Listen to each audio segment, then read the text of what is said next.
على رسوله الكريم. اللهم ربي زدني علما وألحقني بالصالحين. أعوذ بالله من الشيطان الرجيم. بسم الله الرحمن الرحيم. قل أرأيتم إن أخذ الله سمعكم وأبصاركم وختم على قلوبكم من إله غير الله يأتيكم به انظر كيف نصرف الآيات ثم هم يصدفون.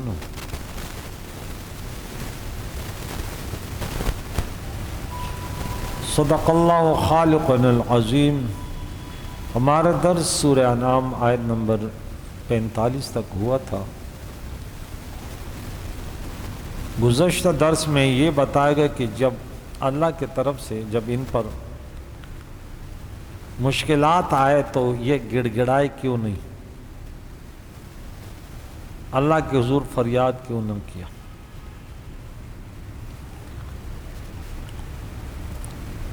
تو انبیاء علیہ السلام کے آنے کے بعد ان پر یہ سختیاں اور بیماریاں وغیرہ آئی.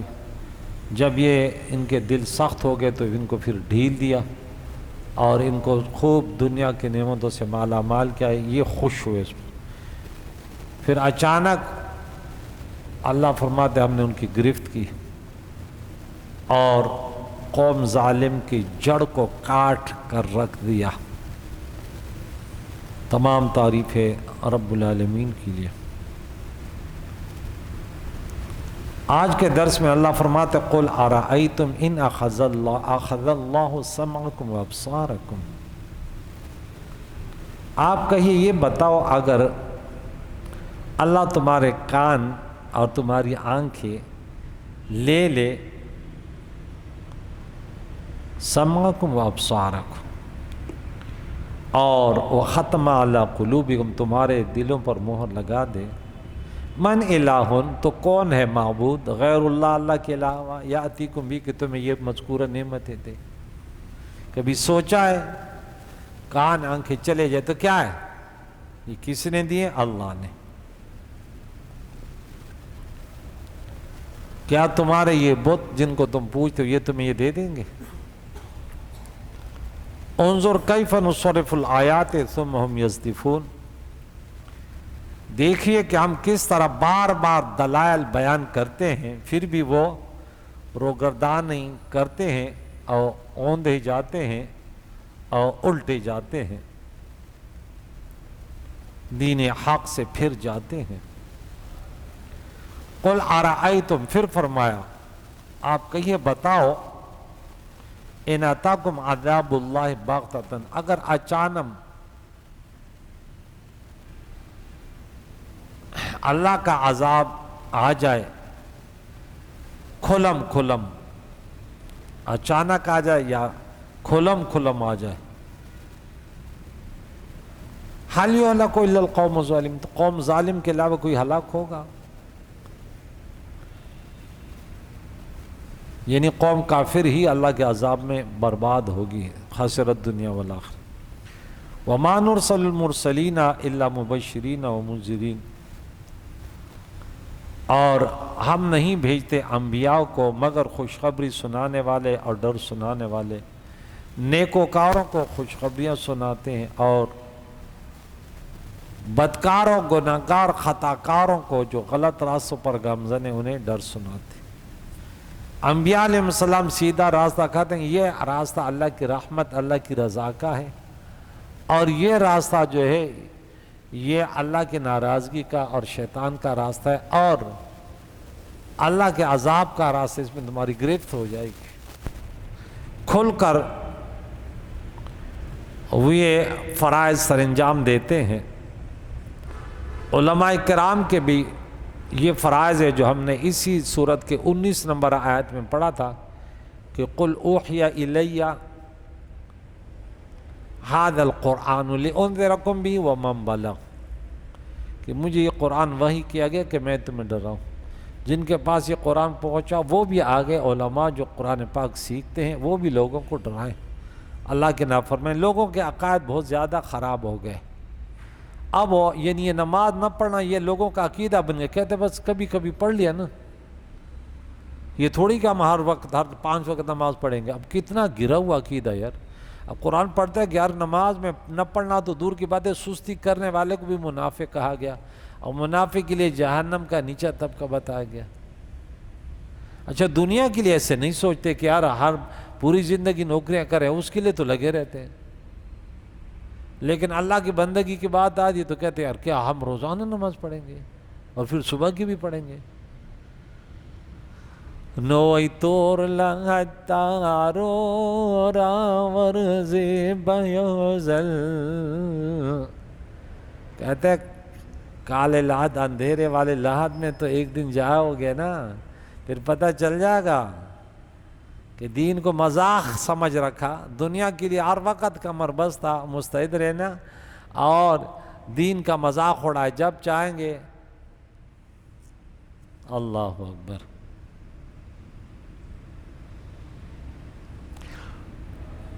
فمن آمنا, تو جو ایمان لایا, وَأَصْلَحَ, اور اپنی اصلاح کی, ایمان کے ساتھ اعمال صالحہ بھی کی, غلط راستوں سے اپنے آپ کو بچایا, اپنے نفس کے ڈرائیونگ کے لیے قرآن و حدیث مبارکہ شریعت مطہرہ کو سنا, تو ایسے افراد کے لیے فلا خوف علیہم ولا هم یحزنون, نہ ان پر کوئی خوف ہوگا اور نہ غمگین ہوں گے اس دن جو پوری دنیا غمگین ہوگی. خطرناک قیامت کا دن, اللہ کے نافرمان نبی کے نافرمانوں کے چہرے سیاہ ہوں گے.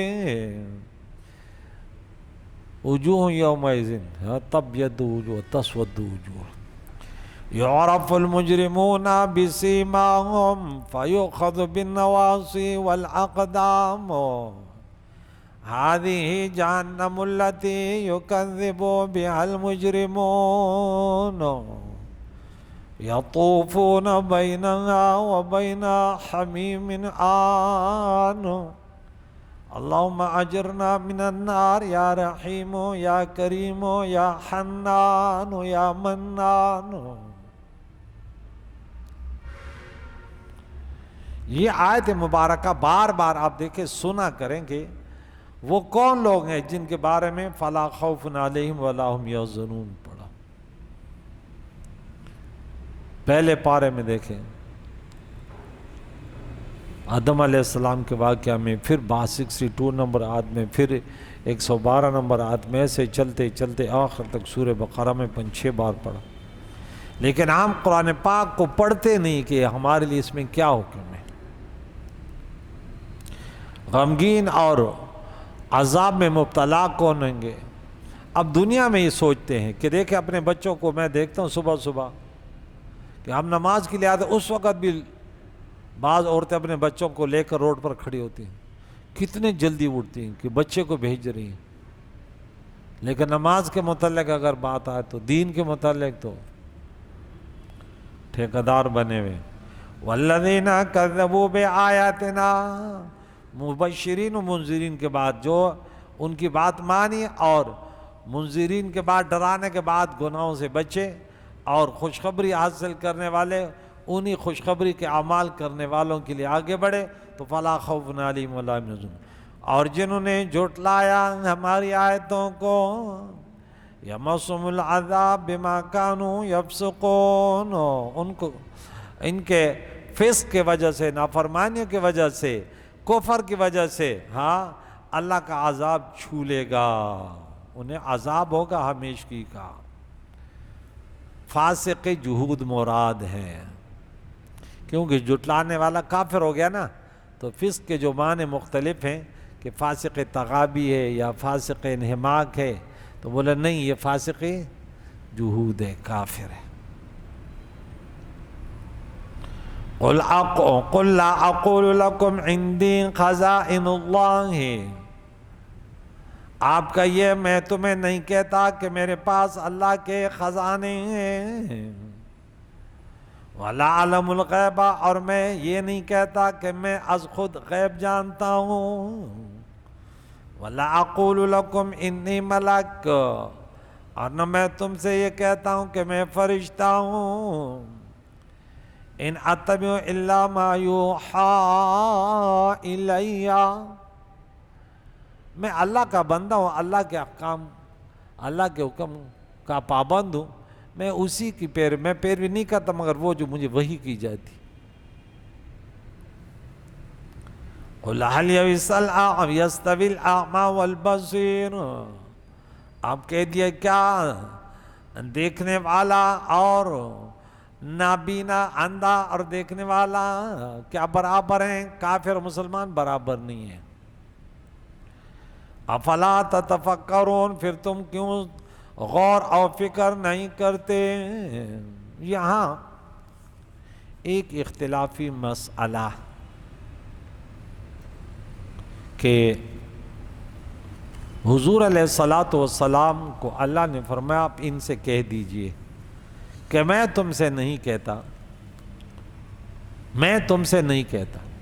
اب اس جملے کو ذرا دیکھیں کہ میں تم سے نہیں کہتا، تو اس سے پتہ چلا کہ ان کے کچھ سوالات تھے جو اللہ تبارک و تعالیٰ نے انبیاء جن مقصد کے لیے بھیجے تھے اس مقصد سے ہٹ کر وہ باتیں کر رہے تھے، تو اس کی وجہ بتا دی گئی کہ میں نے تو تم سے یہ نہیں کہا۔ تو اس آیت کا معنی ہے کہ آپ اپنی نبوت کے منکروں سے کہیے کہ میں تم سے یہ نہیں کہتا کہ میں خدا ہوں جس کے ملک میں آسمان اور زمینوں کے خزانے ہیں، اور نہ میں تم سے یہ کہتا ہوں کہ میں از خود ایسے غیب کو جانتا ہوں جن غیوبات کو اللہ تعالیٰ کے سوا از خود کوئی نہیں جانتا، حتیٰ کہ تم میرے دعوی نبوت کی تکذیب کرو، کیونکہ اللہ وہی ہو سکتا ہے جس کے ملکیت میں کائنات کی ہر چیز ہو اور جس کے علم سے کوئی چیز مخفی نہ ہو، یعنی جس کا علم اور اس کی قدرت کامل ہو وہی اللہ ہے۔ اور نہ میں نے تم سے یہ کہا کہ میں فرشتہ ہوں، کیونکہ میں تم کو دکھائی دیتا ہوں اور فرشتہ عام انسانوں کو دکھائی نہیں دیتا۔ میں نے تم سے اللہ تعالیٰ کی طرف سے جو پیغام سنایا ہے، میں نے جو تمہیں اللہ کی طرف جو پیغام سنایا وہی ہے جس کی میری طرف وحی کی گئی تھی، میں صرف وہی الہی کے پیروی کرتا ہوں۔ میں نے جو دعوی نبوت کیا ہے اس پر میں نے اللہ تعالیٰ کی طرف سے قوی اور مستحکم دلیلیں پیش کی ہیں، یہ کوئی نیا دعویٰ نہیں ہے اور نہ عقل کے خلاف ہے۔ یا محمد آپ کہیے کیا وہ لوگ جو حق کو اور دلائل کو دیکھنے سے اندھے ہیں، وہ لوگ جو دلائل کو دیکھ کر حق کا اعتراف کر لیتے ہیں، دونوں برابر ہو سکتے ہیں؟ کیا تم لوگ میرے دعویٰ کی سچائی اور اپنی تکذیب کے فساد پر غور نہیں کرتے؟ یہاں پہ یہ ایک بڑے تفصیلی گفتگو ہے کہ اس میں علماء کرام کیا علامہ فخر الدین رازی رحمۃ اللہ علیہ اور قاضی بیضاوی رحمۃ اللہ علیہ اور علامہ علوسی رحمۃ اللہ علیہ، کیونکہ 1400 سال علماء یہ تو نہیں کہ آج کوئی بیٹھ گیا اور کہتا ہے میں عقل کل ہوں بس۔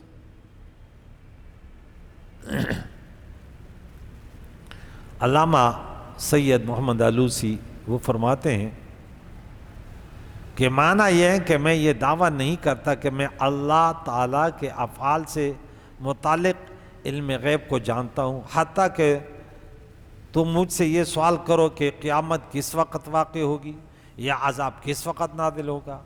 اور حضرت عبداللہ ابن عباس رضی اللہ تعالیٰ عنہما نے فرمایا ہے کہ یہ غیب کفار کے انجام کے ساتھ مخصوص ہے، یعنی میں اس کا دعویٰ نہیں کرتا اور نہ میں فرشتہ ہونے کا دعویٰ کرتا ہوں حتیٰ کہ تم مجھے خلاف عادت افعال کا مکلف کرو، مثلا آسمان پر چڑھنے کا، اس سے یہ وہم نہ ہو کہ فرشتے سے فرشتہ جو ہے نبی سے افضل ہوتا ہے، کیونکہ شیر، بھیڑیا، سانپ اور پرندے ایسے کام کر لیتے ہیں جو انسان نہیں کر سکتا، لیکن اس سے یہ لازم نہیں آتا کہ وہ انسان سے افضل ہوں۔ اس میں مختلف گروپوں کا پھر حوالہ جات پیش کیے کہ وہ اس کے بارے میں کیا کیا کہتے ہیں، لیکن بہرحال جو سوشل میڈیا پر جو شوشہ چھوڑتے ہیں وہ کسی کا موقف بھی نہیں ہے، کیونکہ وہاں تو کوئی پوچھنے والا نہیں ہے، نہیں ہم کچھ بھی کہہ دیں، لیکن وہ نہیں سوچتے کہ قبر میں بھی تو جا کے جواب دینا ہے۔ جیسے ایک حوالہ یہ تفسیر عثمانی میں کیا لکھا ہوا ہے، یعنی کوئی شخص جو مدعی نبوت ہو اس کا یہ دعویٰ نہیں ہوتا کہ تمام مقدورات الہیہ کے خزانے اس کے قبضے میں ہیں، کہ جب اس سے کسی امر کی فرمائش کی جائے وہ ضرور ہی کر دکھائے، یا تمام معلومات غیبیہ و شہادہ پر خواہ ان کا تعلق فرائض رسالت سے ہو یا نہ ہو اس کو مطلع کر دیا گیا ہے، جو کچھ تم پوچھو وہ فوراً بتلا دے۔ اسی طرح ایک اور مفسر ہے، وہ کیا کہتے ہیں، محمد شفیع، یہ کہتے ہیں معارف القرآن میں، اس معاملے میں کسی مسلمان کو کلام نہیں ہو سکتا کہ اللہ تعالیٰ نے رسول کریم صلی اللہ تعالیٰ علیہ وسلم کو غیب کی ہزاروں لاکھوں چیزوں کا علم عطا فرمایا تھا، بلکہ تمام فرشتوں اور اولین و آخرین کو جتنا علم دیا گیا ہے ان سب سے زیادہ حضور علیہ السلام کو علم عطا فرمایا گیا، یہی پوری امت کا عقیدہ ہے۔ اس کے ساتھ ہی قرآن و سنت کے بے شمار تفسیرات کے مطابق تمام ائمہ سلف و خلف کا یہ بھی عقیدہ ہے کہ تمام کائنات کا علم محیط صرف اللہ تعالیٰ کی شان کے ساتھ خاص اللہ کی مخصوص صفت ہے، جس طرح اس کے خالق و رازق قادر مطلق ہونے میں کوئی فرشتہ یا رسول اس کے برابر نہیں ہو سکتا، اسی طرح اس کے علم محیط میں بھی کوئی اس کے برابر نہیں ہو سکتا۔ اس کے لیے اللہ تعالیٰ کے سوا کسی فرشتے یا پیغمبر کو لاکھوں چیزیں معلوم ہونے کے باوجود بھی عالم الغیب نہیں کہا جا سکتا، اور نہ کسی کا یہ اس قسم کا دعویٰ ہے۔ اہل سنت و جماعت کا عقیدہ اس کے بارے میں کہ بلا شبہ غیر خدا کے لیے ایک ذرے کا علم ذاتی نہیں۔ امام احمد رضا قادری متوفی 1340 کیا لکھتے ہیں کہ بلا شبہ غیر خدا کے لیے ایک ذرے کا علم ذاتی نہیں، بات ختم ہو گئی۔ اس قدر خود ضروریات دین سے ہے اور منکر کافر ہے۔ ضروریات دین سے ہے کہ اللہ نبی کے پاس جو بھی معلومات ہیں وہ عطائی ہیں، ذاتی نہیں ہے، وہ حادث ہیں، وہ ازلی ابدی نہیں ہے، وہ غیر متناہی نہیں ہے۔ بلا شبہ نمبر 2، بلا شبہ غیر خدا کا علم معلومات الہیہ کو حاوی نہیں ہو سکتا۔ مساوی تو درکنار تمام اولین و آخرین و انبیاء و مرسلین و ملائکہ مقربین سب کے علوم مل کر علوم الہیہ سے وہ نسبت نہیں رکھ سکتے جو کروڑ سمندروں سے ایک ذرہ سی بوند کے کروڑویں حصے کو وہ تمام سمندر اور یہ بوند کا کروڑواں حصہ دونوں متناہی ہے۔ ایک بوند کے کروڑواں حصہ اور کائنات کے سمندر اس کے ساتھ کروڑوں اور ہو جائے تو کہتے وہ جو کروڑواں حصہ بوندے کا ایک حصہ ہے اس کا جو کروڑ سمندروں سے نسبت ہے نا، اتنا بھی اللہ کے علوم سے مخلوق کی نسبت نہیں ہو سکتی۔ اب بتا اس کو بھی کوئی شرک ہے تو پتہ چلا کہ انادی ہے۔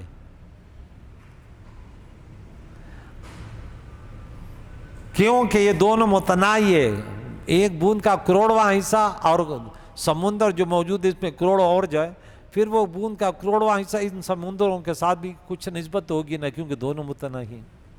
اور متناہی کو متناہی سے نسبت ضرور ہے، بخلاف علوم الہیہ کے غیر متناہی ہیں، در غیر متناہی ہیں، اور مخلوق کے علوم اگرچہ عرش و فرش و شرق و غرب و جملہ کائنات از روز اول تا روز آخر کو محیط ہو جائیں، آخر متناہی ہی ہے کہ عرش و فرش دو حدیں ہیں، شرق و غرب دو حدیں ہیں، روز اول و روز آخر دو حدیں ہیں، اور جو کچھ دو حدوں کے اندر ہے سب متناہی ہے۔ بالفعل غیر متناہی کا علم تفصیلی مخلوق کو مل ہی نہیں سکتا، تو جملہ علوم خلق کو علم الہی سے اصلا نسبت ہوتی ہی محال ہے، نہ کہ معاذ اللہ توہم مساوات۔ نمبر 3، یوں ہی اس پر اجماع ہے کہ اللہ عز و جل کے دیے سے انبیاء علیہ السلام کو کثیر و وافر غیبوں کا علم ہے، یہ بھی ضروریات دین سے ہے۔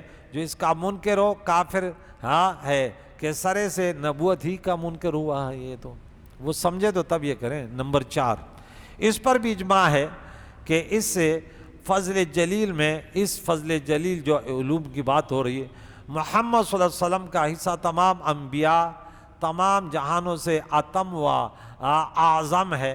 اللہ عز و جل کی عطا سے حبیب اکرم صلی اللہ علیہ وسلم کو اتنے غیوب کا علم ہے جن کا شمار اللہ عز و جل ہی جانتا ہے۔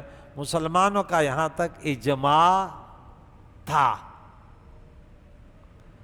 تو یہ جو نفی کی گئی، یہاں کتنے پیارے انداز سے ایک شخص آئے میرے پاس، یہ آیت لے کر آئے کہ آپ ذرا بتائیں، تو میں نے بولا اس میں تمہارے دعوے کی کون سی بات ہے؟